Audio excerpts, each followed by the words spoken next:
Damar. Kayak iki grogi kok. Ayo pekne sing maju kowe kuwi lho, Wi. Grogi dadine. Grogi nika ki. Nika anu kenalke nika. Mboten purun kula. Nika nggene kula. Mboten. Nggene kula nika punan. Oh alah, nggih. Tenang mawon wis aman-aman.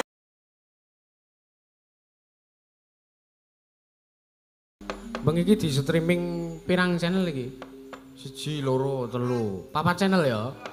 Ana 5. Wah mundak, sing siji muni 5, sing siji muni 4. Iya. Ah sing siji ora konsisten kok ora. Iki sing nyetriming ki ya channel awake dhewe. Ya, Putra Jawa Official ya nyetriming. Heeh. Terus apa? DK Entertainment. Heeh, DK Entertainment kok apa? Mbuh kuwi plat Bali kok ya. Iya. Dimas Kendrit, tak kira dalang Kendrit kok. Iya ora apa-apa, di streaming 4 channel wis 5 channel akeh. Ya. Mengiki melu nyetriming. Ya. Malah kepara mbok menawa luweh ya Mak ya. Heeh. Ki sing lamunan mau ben dipinangkani Mbak Via karo Mbak Yuli. Ya. Ki Mbak Yuli ki sinden apa ya saka Jakarta kono ning asli Dalem Semin. Ya. Ya diaturi jumeneng wong loro. Heeh. Ya. Ki sinden pedhot ketemu sinden rungkat. Sak karepe ngono ya. Mbok dadine kepiye ben ditonton wae ya Nduk ya. Ya diaturi ya. Ayo jumeneng Mbak. Ya.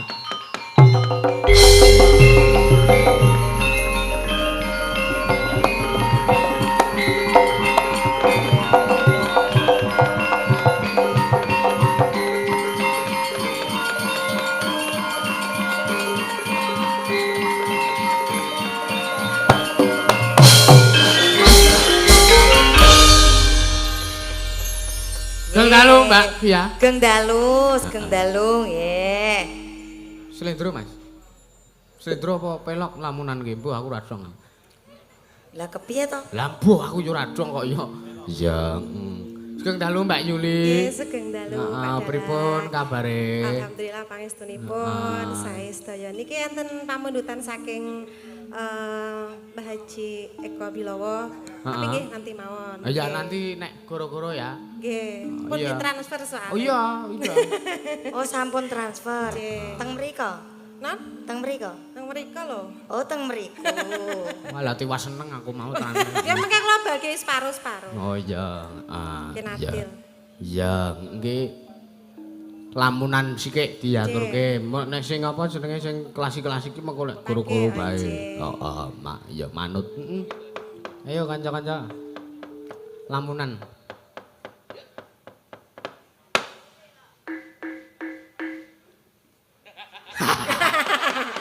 Nggih. Tutu apa? Ya. Malah arep perang gagahan sasake gitu.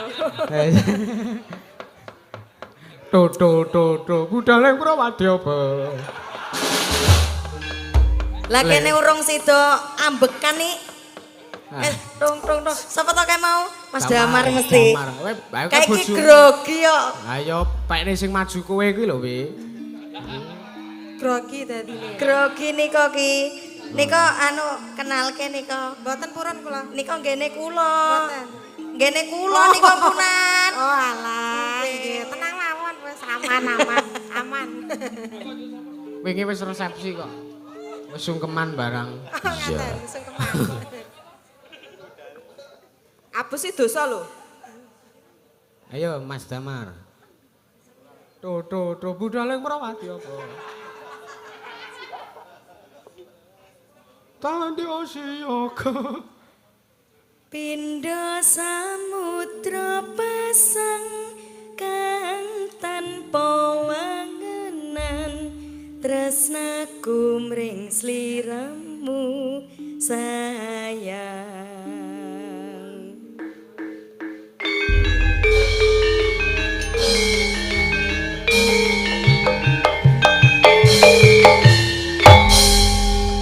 Nggon aku kono ya, Wi. Pelunasan apa ora? Pelunasan apa?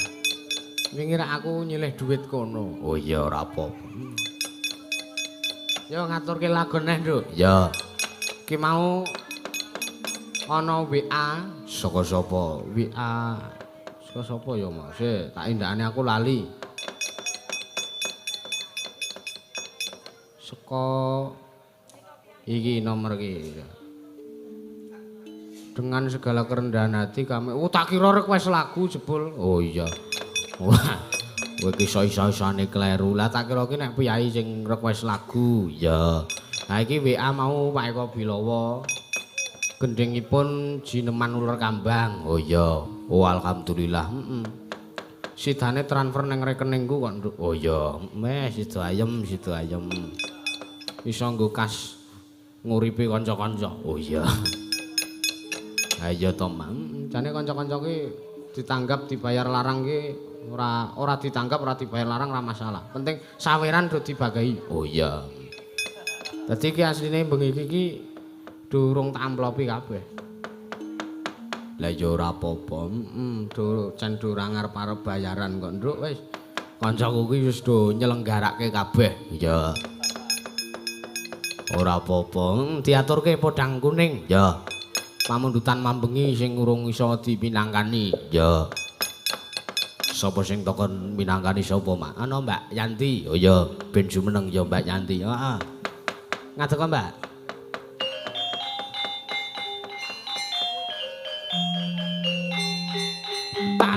Tak nindang yo.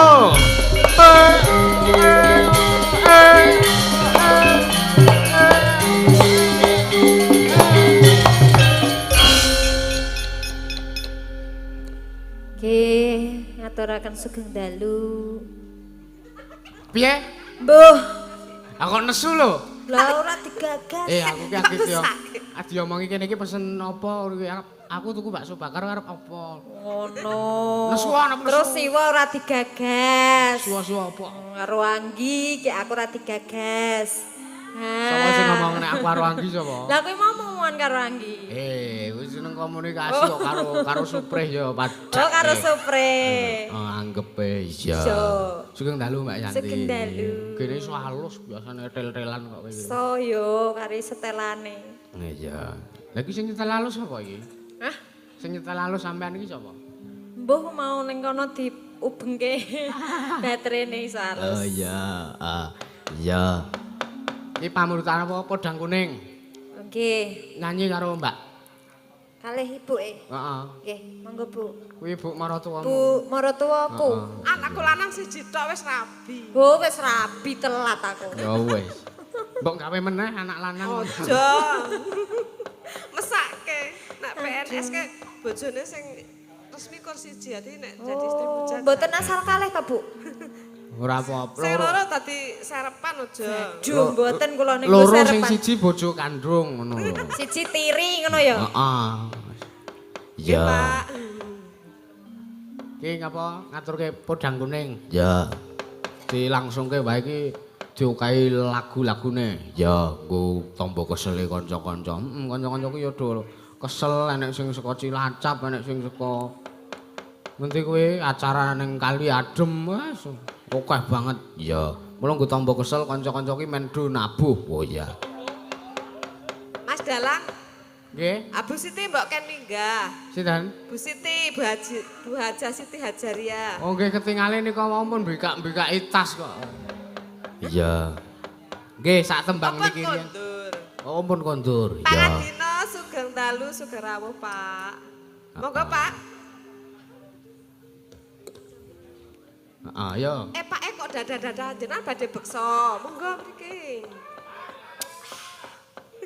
Dadah-dadah ki maksude ora ngono kok bukane kok halo. Pak De. Halo, Pak De ya.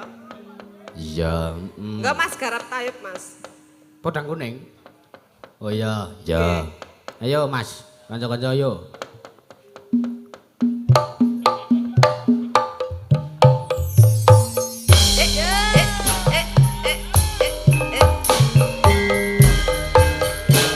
Ayo yo. Ayo Mas Edit sing. Iya iya. Iya iya.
ampun Mas Yusuf. Oh iya, Mbak Yanti. Pak Dalang. Pripun? Menika wau lak saking Romo Haji Eko Blowo ngersakaken ular kambang. Ular kambang. Kelerasan Om Eko menika om kula. Wah, Om Kandung. Mboten. Oh. Maksudnya Om niku oh berarti oh ya ya saya sudah paham. Leh, ya. Ayo apa ayo? Ayo Pak Lek iki maksudnya iki ya Lah nek Pak Lek berarti kene budhe. Mboten maksudnya iki ya mungkin saka simbahe mungkin tunggal mbah terus ya sak terangan to. Oh iya anggap wae ngono. Ya, iki anu Mbak Tumbuk.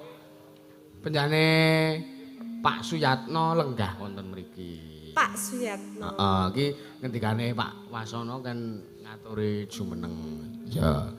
Monggo. Pak Suyatno monggo katuran tindak dateng panggung. Monggo Pak Suyatno. Todok tung.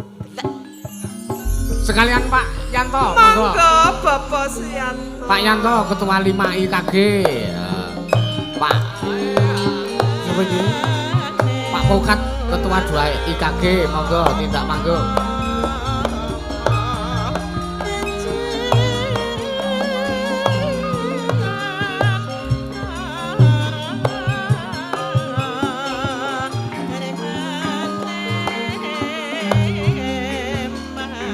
Monggo Bapak. Monggo, Pak.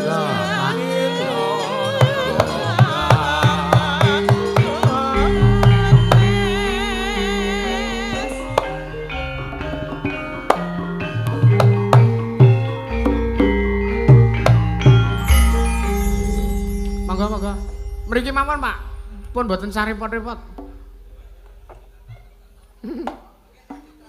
Santai mawon Pak, mengke kula coba. Mboten sarepot-repot, mengke transfer mawon. Lajeng mboten repot. Iya.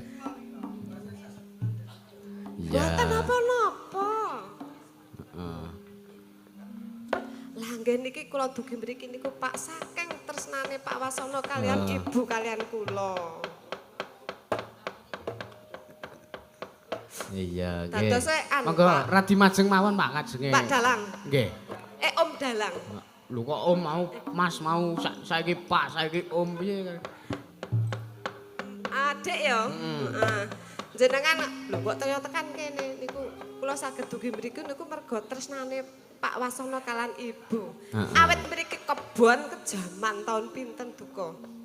Ngantos sakmenika dados pendopo Pak Wasono niku mboten kesupen kali kula alhamdulillah Pak. Alhamdulillah. Nggih. Mugi-mugi usahane tambah laris. Amin. Tambah lancar, tambah sukses amin. Lho monggo. Lah menika setunggal melih niki. Iya. Lho niku Panjenengan pilih nyanyi apa pilih nyangoni?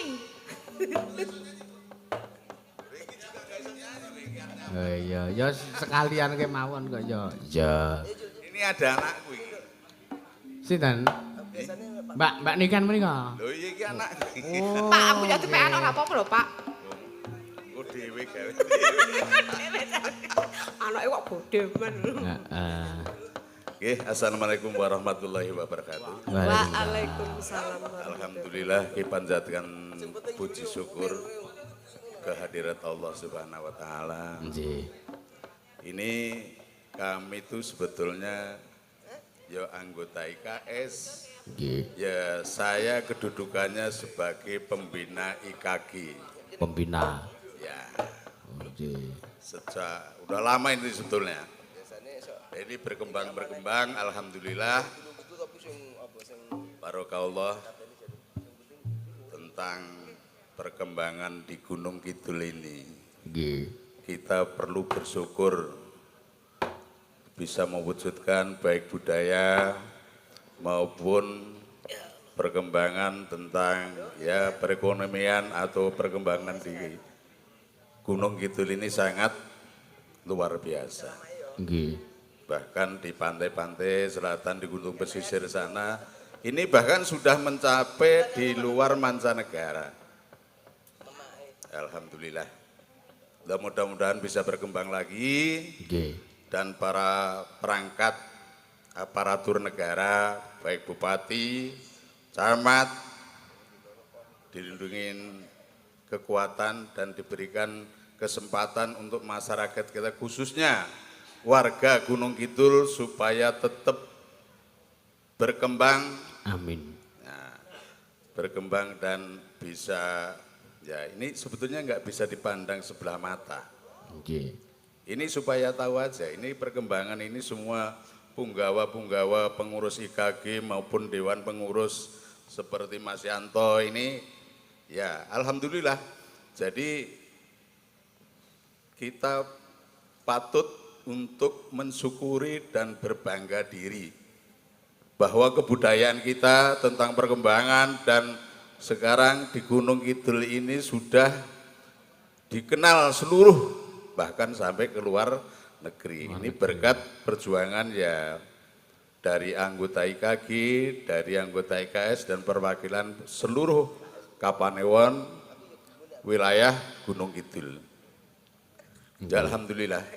Jadi banyak kebijakan-kebijakan atau tujuan-tujuan untuk mengembangkan wilayahnya supaya berkembang dan maju, dan ini tidak bisa dimiliki seluruh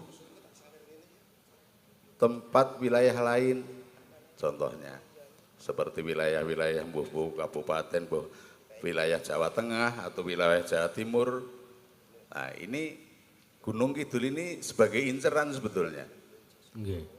Itu gitu. Dan kita perlu mensyukuri nikmat Allah yang diberikan kita semua. Ini alhamdulillah supaya kita tetap diberikan kekuatan lahir dan batin, kegotong royongan yang ampuh, cari orang yang bisa membawa kita untuk maju dan sampai misuwur ke negara lain. Amin. Ini berkat perjuangan dan ini juga tidak bisa dilupakan tentunya sengkuyungan dari warga masyarakat. Saya sendiri sebetulnya saya itu dari perbatasan antara Solo dan Jogja, wilayah Candirjo. Nah ini adik-adikku ini semua ini di seperti Dewasono, ya sudah hampir hari-hari kalau komunikasi. Kan gitu. Ya alhamdulillah saya perlu ngatur ya alhamdulillah bersyukur Dewasono bisa memberikan kayak seperti membuat tempat ini untuk mengembangkan budaya di dalam wilayahnya sendiri, baik untuk perkembangan ya. Jadi banyak yang dipetik ini banyak. Nah, ini perlu kita lestarikan budaya ini supaya berkembang, maju terus, karena perkembangan suatu wilayah itu bisa bermacam-macam cara. Tentunya baik wilayah wisata, terus wilayah kayak gini untuk budaya-budaya ini supaya berkembang dan ini sudah kemana-mana. Barokallah. Makanya kita dengan sangat rela dengan hati yang ikhlas, kita panjatkan puji syukur kehadirat Allah Subhanahu wa taala yang mana pada malam hari ini adik kita Wasono ini bisa mewujudkan termasuk menghibur walaupun mensyukurin apa yang sudah dijanjikan. Ini satu pepatah atau ulangan bahwa komitmen atau tujuan untuk menjunjung tinggi harga martabat orang tua, khususnya saking bektinya Dik Wasono ini kepada ibunya hingga meninggal, tapi tetap diwujudkan. Ini cita-cita yang luhur. Alhamdulillah, barakallah. Perlu kita syukurin dan ini bisa dimanfaatkan khususnya lingkungan wilayah sini.